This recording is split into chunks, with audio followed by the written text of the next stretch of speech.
Hello दोस्तों, कैसे हैं आप सब। आज की हमारी कहानी है सास का डर। साहिल 3 बहनों का इकलौता भाई था और तीनों बहनों से छोटा था।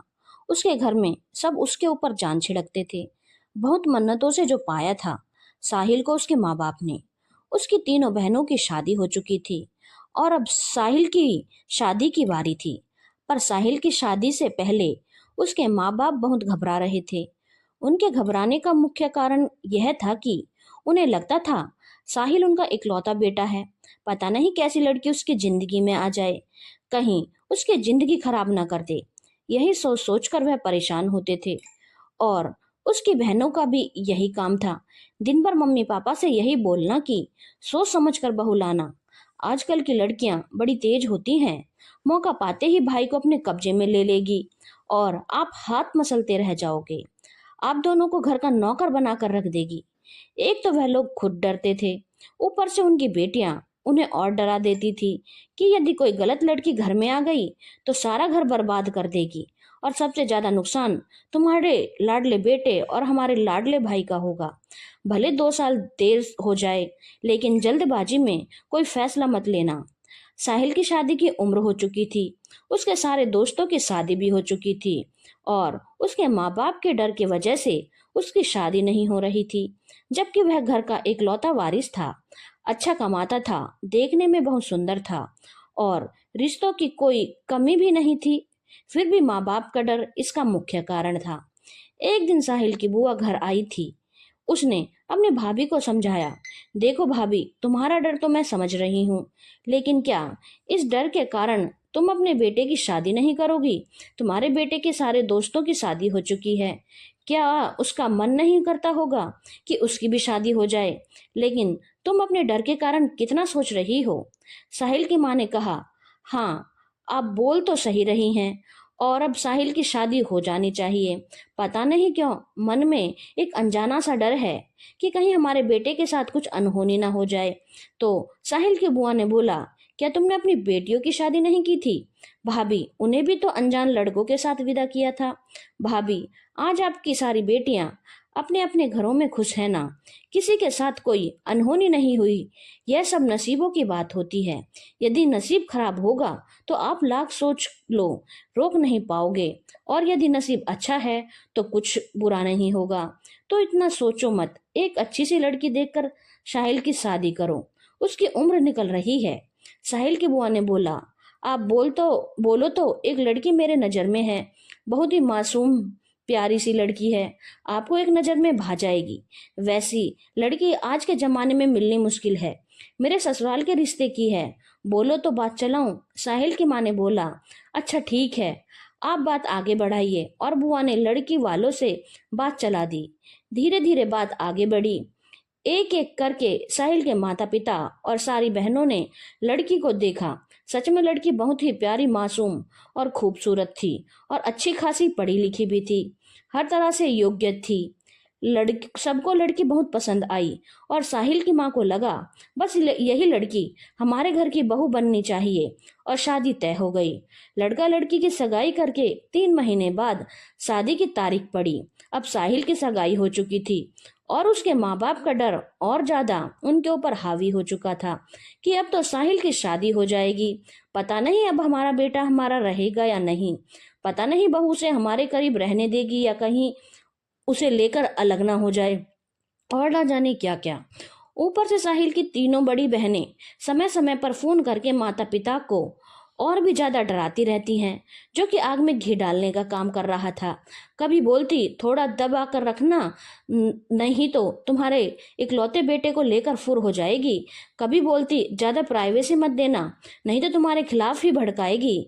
कभी कुछ। साहिल अपनी होने वाली बीवी से जब भी फोन पर बात कर रहा होता, उसकी माँ कुछ ना कुछ बहाना बनाकर उसके पास ही बैठी रहती और वह उसे ठीक से बात नहीं कर पाता। और यदि वह वहां से उठकर जाने लगता तो उसके पिता भी साथ में घूमने लगते और फिर उसे फोन रख देना पड़ता। कभी कभी उसे बहुत गुस्सा आता था। उसे समझ में नहीं आ रहा था कि उसके माता पिता ऐसा क्यों कर रहे हैं, उसे बिल्कुल भी एकांत नहीं देते। क्या उन्हें समझ में नहीं आता कि अब उनकी शादी होने वाली है और उसे प्राइवेसी चाहिए, लेकिन वह खुलकर कुछ अपने माता पिता को बोल नहीं पा रहा था। उधर उसकी होने वाली पत्नी को भी बड़ा अजीब लग रहा था, लेकिन साहिल के माता पिता तो अपने अनजान डर से घिरे हुए थे कि अब उनका बेटा उनके हाथों से निकल जाएगा, और वह अपने इकलौते बेटे को किसी भी तरह अपने पास ही रखना चाहते थे। और उसकी बहनों की बातें और आग में घी डाल रही थी। इसी तरह 3 महीने बीत गए और साहिल की पत्नी विदा होकर साहिल के घर आ गई। बहू के घर आने के बाद से साहिल की माँ और बहनों ने बिल्कुल भी साहिल और उसकी पत्नी को एकांत नहीं दिया। रात में भी वह कोशिश करते कि अधिक से अधिक समय तक साहिल उनके साथ ही बैठा रहे, और सुबह होते ही साहिल के रूम में जमावड़ा लग जाता। साहिल और उसकी पत्नी परेशान हो चुके थे। एक तो नई शादी, ऊपर से कोई प्राइवेसी नहीं। खैर, साहिल और उसकी पत्नी को लग रहा था कि जब सारी ननद अपने अपने ससुराल चली जाएंगी तो शायद उन्हें थोड़ी प्राइवेसी मिल जाएगी, और धीरे धीरे करके सब अपने अपने घर चली गईं। लेकिन जाने से पहले माँ को अच्छे से समझा कर गई कि बहू और बेटे को ज्यादा अकेला मत छोड़ना, और ना ही कहीं अकेले जाने देना, नहीं तो तुम्हारा बेटा तुम्हारे हाथ से गया। अब साहिल के घर में बस साहिल के माता पिता, उसकी बीवी और वह खुद था। काम तो ज्यादा था नहीं। साहिल शाम को 6 बजे तक अपने ऑफिस से भी आ जाता था। फिर भी वह सोचता कि चलो थोड़ा बाहर घूम कर आता हूँ बीवी के साथ, तो उसकी माँ साथ में जाने के लिए तैयार खड़ी मिलती। साहिल और उसकी बीवी उन्हें मना नहीं कर पाते। यदि घर में ही वह दोनों कुछ पल एकांत में बिताना चाहते तो वह भी संभव नहीं था, क्योंकि उनके माता पिता हर वक्त उनके आसपास ही रहते, जबकि घर में जगह की कोई कमी नहीं थी। साहिल को समझ में नहीं आ रहा था कि वह क्या करे, पर कहीं न कहीं उन लोगों को यह अंदाजा था कि उसके मम्मी पापा खुद को असुरक्षित महसूस कर रहे हैं। साहिल ने सोचा, चलो कुछ दिन के लिए अपनी पत्नी को लेकर कहीं बाहर घूम आते हैं, तब तो हमें थोड़ी प्राइवेसी मिलेगी। और उसने अपनी माँ से बोला, मम्मी हम लोग हनीमून पर शिमला जाना चाहते हैं। उसकी माँ ने उसे कुछ वक्त तो कुछ नहीं बोला और बोला, ठीक है तुम तैयारी कर लो। लेकिन उसके जाने के ठीक एक दिन पहले तबीयत खराब होने का बहाना बना दिया। साहिल और उसकी पत्नी शिमला नहीं जा पाए। उसके कुछ महीने बाद उन्होंने दोबारा कश्मीर जाने का प्रोग्राम बनाया। इस बार उनके पिता की तबीयत खराब हो गई और फिर उनका प्रोग्राम कैंसिल हो गया। अब साहिल और उसकी पत्नी परेशान हो चुके थे, और उन्हें बहुत अच्छे से पता था कि उन्हें जानबूझकर अकेले में वक्त नहीं बिताने दिया जाता, जो कि सरासर गलत है। अब साहिल की पत्नी ने अपनी माँ को फोन करके सारी बात बताई और बोला, पता नहीं क्यों मेरे सास ससुर को ऐसा लगता है कि मैं उनके बेटे को लेकर अलग हो जाऊंगी, जबकि ऐसा कुछ भी नहीं है। पर उन्होंने खुद ही अपने मन में यह पूर्वाग्रह बना रखा है और मुझे और मेरे पति को कभी भी करीब नहीं आने देते। मैं बहुत परेशान हूँ। साथ ही में मेरी तीनों ननद भी फोन करके अपने माता पिता को भड़काती रहती हैं कि कहीं मैं उनके बेटे को उनसे अलग ना कर दूं। पता नहीं सबके मन में यह गलतफहमी क्यों है। इससे अच्छा इन्होंने अपने प्यारे बेटे की शादी ही ना की होती। इस तरह की जिंदगी जीने से क्या फायदा। लेकिन इसमें साहिल की भी कोई गलती नहीं है, वह भी क्या करे। बहू की माँ ने साहिल की बुआ को फोन किया, क्योंकि यह शादी उन्होंने ही करवाई थी, और सारी बात बताई। साहिल की बुआ ने बोला, आप चिंता मत कीजिए, मैं भाभी से बात करती हूँ। भाभी दिल की बुरी नहीं है, बहुत ही अच्छी हैं, पर साहिल उनका इकलौता बेटा है और सबसे छोटा है, तो उनके मन में एक अनजाना सा डर बैठा हुआ है। मैं सब ठीक कर दूंगी। अगले दिन साहिल की बुआ साहिल के घर गई और फिर मौका देखकर अपने भाई भाभी के साथ उनके रूम में बैठकर बातें करने लगी। फिर उन्होंने अपने भाई भाभी से बोला, साहिल और उसकी पत्नी अभी तक हनीमून पर नहीं गए, काफी वक्त हो गया है उनकी शादी को। तो उनके भैया भाभी ने बोला, हाँ 2 बार टिकट हुआ, पर हमारी तबीयत खराब हो गई तो वह जा नहीं पाए। इस पर साहिल की बुआ ने बोला, अच्छा भाभी तबीयत खराब हो गई, यह तबीयत खराब का बहाना बना लिया।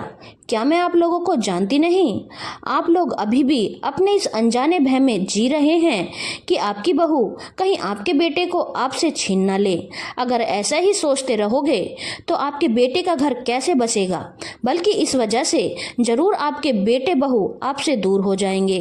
भैया भाभी मैं समझती हूँ, साहिल आपका इकलौता बेटा है और आप उसके लिए फिक्रमंद हैं और उससे बहुत प्यार करते हैं, लेकिन क्या आपने प्यार के कारण आप साहिल का घर नहीं बसने देंगे?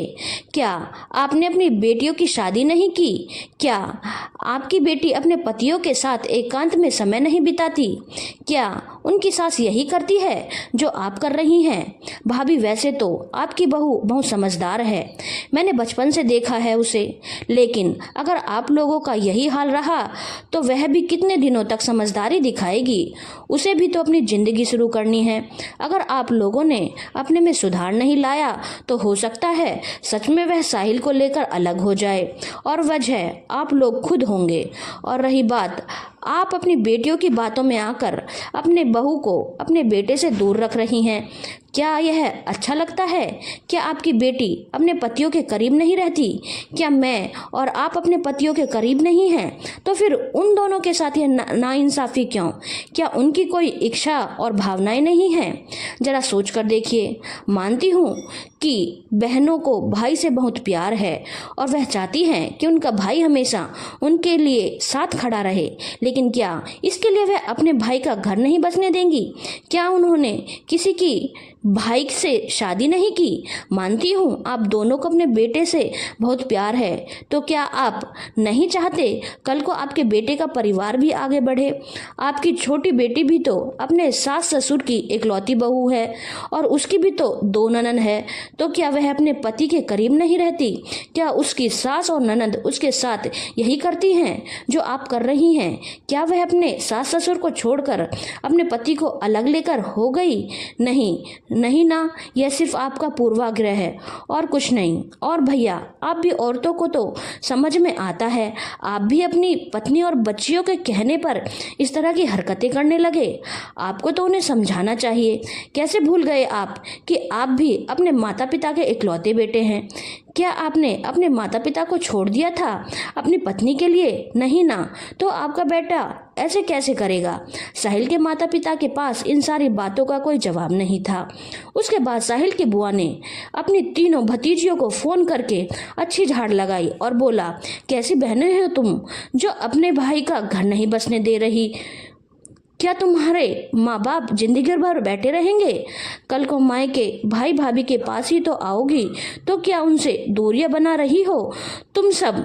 फिर बुआ ने अपनी भाभी से बोला, भाभी, आप बहुत भाग्यशाली हैं कि आपकी बहू ऐसी बहू मिली है।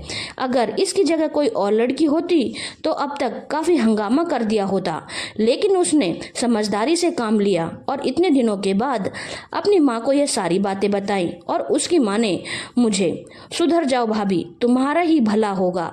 इसके बाद साहिल की बुआ थोड़ी देर के लिए साहिल और उसकी पत्नी से मिली, उसके बाद अपने घर चली गई। साहिल के माता पिता और बहनों को अपनी गलती का एहसास हो चुका था और वे अपनी गलती के लिए बहुत शर्मिंदा भी थे। साथ ही साथ उन्हें इस बात की खुशी हुई थी कि उनकी बहू इतनी समझदार है कि अभी तक उसने कोई बात बिगड़ने नहीं दी और आगे अब वो लोग कोई बात बिगड़ने नहीं देंगे। अगले दिन साहिल और उसकी पत्नी सुबह उठे तो उन्होंने देखा कि उनके माता पिता अपना सामान बैग पैक कर रहे हैं। साहिल ने पूछा, मम्मी पापा आप कहाँ जा रहे हैं? तो उन्होंने जवाब दिया, बेटा बहुत दिन हो गए गांव के घर को नहीं देखा, ना ही साफ सफाई की है, सोच रहे हैं कुछ दिन वहाँ रह आएं। इस तरह से घर को खाली छोड़ना सही नहीं है, इसलिए 2-3 महीने हम वहीं रहेंगे और हाँ, जब हम वापस आ जाएं तब तुम लोग अपने हनीमून का प्रोग्राम बना लेना। तब तक तुम दोनों को यह घर अकेले संभालना पड़ेगा। हमारी बीमारी की वजह से तुम लोगों का जाने का प्रोग्राम कैंसिल हो गया था, लेकिन अब हम ठीक हैं। हम 2-3 महीने बाद वापस आएंगे, उसके बाद तुम लोग घूमने जा सकते हो। कहकर साहिल और उसके माता पिता गाँव के लिए निकल गए। धन्यवाद दोस्तों। अगर आपको कहानी अच्छी लगी हो तो चैनल को लाइक, शेयर और सब्सक्राइब करना ना भूलें।